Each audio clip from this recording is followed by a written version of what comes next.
Selamat datang. Di sini kita akan bahas 5 alasan kenapa pinjaman online selalu ditolak ya, serta solusinya supaya teman-teman itu bisa pinjam lagi gimana caranya. Oke, ini ya teman-teman yang mungkin teman-teman nggak sadari ya, ada 5 alasan yang menyebabkan pinjamannya itu selalu ditolak. Oke, nah jadi yang pertama itu teman-teman ini ya bisa diperhatikan nanti di sini yang pertama yaitu skor kreditnya itu rendah. Oke, nah jadi solusinya buat yang skor kreditnya rendah bagaimana? Nah untuk yang skor kreditnya rendah teman-teman solusinya tentunya tingkatkan skor kredit dengan membayar tagihan tepat waktu ya. Kemudian hindari utang berlebihan dan gunakan layanan seperti Slik OJK untuk membantu riwayat kredit. Oke, itu yang pertama ya. Lalu nanti yang kedua, teman-teman itu bisa ini ya, cek dokumennya tidak lengkap atau mungkin tidak valid.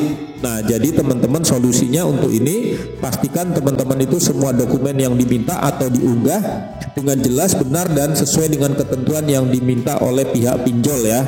Oke, itu yang kedua. Lalu yang ketiga, teman-teman itu penghasilan tidak memadai. Nah ini mungkin teman-teman kurang disadari ya, bahwa penghasilan kita tentu mempengaruhi ya. Nah solusinya tentunya pilih pinjaman yang sesuai dengan kemampuan finansial atau perkuat bukti penghasilan dengan melampirkan sumber pendapatan lain ya, seperti misalnya usaha sampinganmu. Oke.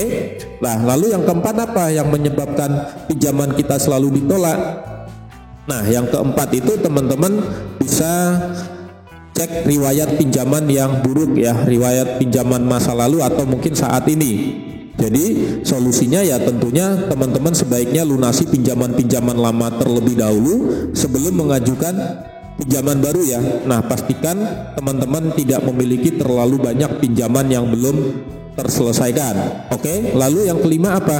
Nah yang kelima ini teman-teman bisa cek ya kesesuaian data tidak terverifikasi. Jadi solusinya apa ya, periksa kembali informasi yang diisikan, pastikan benar ya dan sesuai dengan dokumen pendukung. Selalu gunakan nomor telepon dan alamat email yang aktif agar mudah dihubungi oleh pihak pinjol ya. Jadi itu ya teman-teman 5 penyebab kenapa pinjaman kita selalu ditolak dan solusinya. Dan yang pertama saya sebutkan secara ringkas, skor kredit rendah. Yang kedua, dokumen tidak lengkap atau tidak valid.